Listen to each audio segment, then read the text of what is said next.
Narito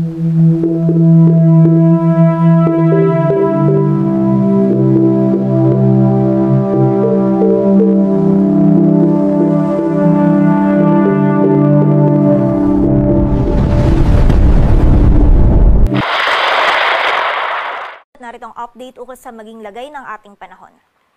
May kita natin ngayon dito sa ating satellite animation na meron pa rin tayong mga kaulapan sa southern portion ng ating bansa. Itong mga kaulapan nito ay dulot ng Intertropical Convergence Zone or ITCZ at itong ITCZ pa rin ngay patuloy na magdadala ng mga scattered na mga pag-ulan, pagkilad at pagkulog dito sa bahagi ng Palawan, Visayas at Mindanao. Samantala, ang amihan naman ay patuloy pa rin umiiral for most areas of northern Luzon. Magiging bahagyang maulap hanggang sa maulap pa rin po yung ating kalangitan. Kung meron tayong mga pag-ulan na mararanasan ay mostly mga light rains lamang na dulot ng amihan. Except for the area of Cagayan at Isabela ay makaranas tayo ng mga scattered na mga pag-ulan, pagkilat at pagkulog. Samantala, dito naman sa Metro Manila, maging sa nalalabing bahagi ng ating bansa ay magiging bahagyang maulap hanggang sa maulap din yung ating kalangitan. Posible pa rin po yung mga isolated o yung mga biglaang pag-ulan, pagkilat at pagkulog na dulot ng easterly. So kapag po tayo ay lalabas, huwag pa rin natin kalilimutan yung mga pananggalang natin dito sa mga pag-ulan na ito. And sa kasalukuyan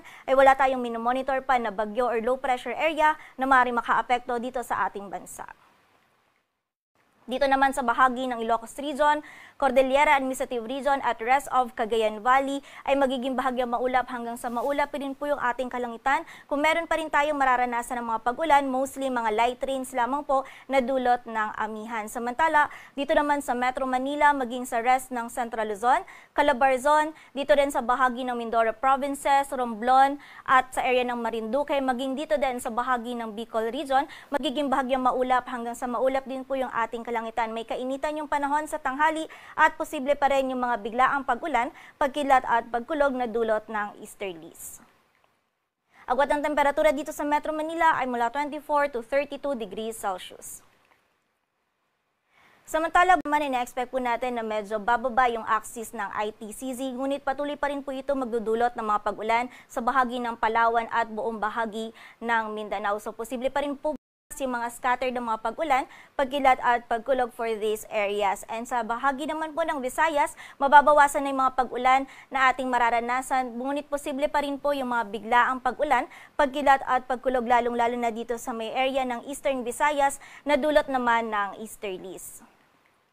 Agwat ng temperatura sa Cebu ay mula 25 to 31 degrees Celsius at sa Davao naman ay 24 to 30 degrees Celsius.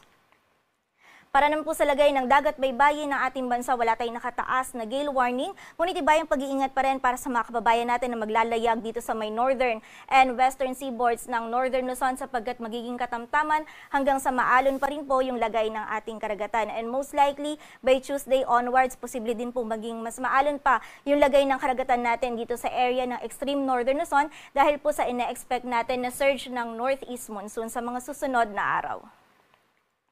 At para naman sa 3-day weather outlook ng mga key cities ng ating bansa, by Tuesday dito sa Metro Manila, patuloy pa rin pong magiging bahagyang maulap hanggang sa maulap yung ating kalangitan. Kung meron tayong mga pag-ulan na mararanasan, ito po yung mga biglaan at mga panandaliang pag-ulan lamang dulot po ng easterly. Samantala, by Wednesday or Thursday naman kung saan nakikita natin yung possible surge ng amihan, ay posible po itong umabot hanggang dito sa Metro Manila. So magiging bahagyang maulap hanggang sa maulap pa rin po yung ating kalangitan.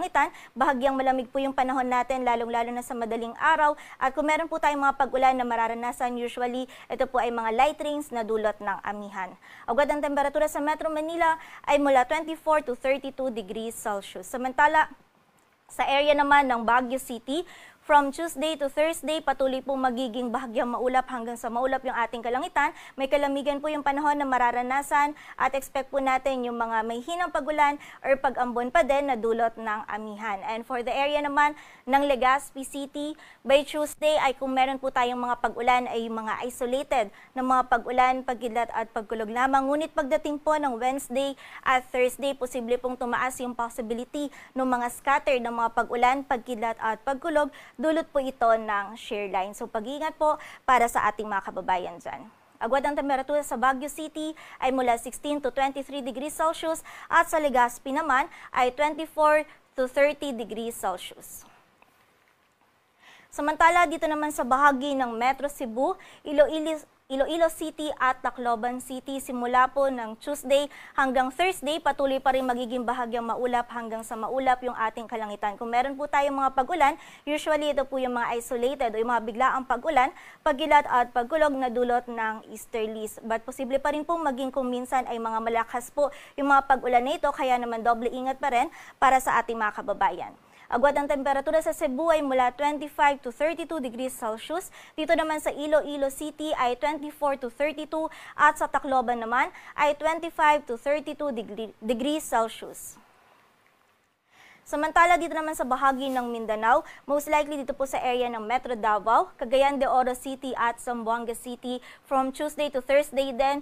Kung meron po tayong mga pag-ulan na mararanasan, ito po yung mga biglaan na mga pag-ulan, pagkidlat at pagkulog. Yung ITCZ po nakita natin sa mga susunod na araw ay mas bababa na po yung axis at kung magdudulot man po ito ng mga pag-ulan ay mostly sa may easternmost section po ng Mindanao. But again, pag-iingat pa rin po para sa ating mga kababayan dahil during severe thunderstorms, posible pa rin po tayo makaranas ng mga katamtaman at kung minsan ay mga malalakas na pag-ulan na maaari magdulot ng mga pagbaha at pagguho ng lupa.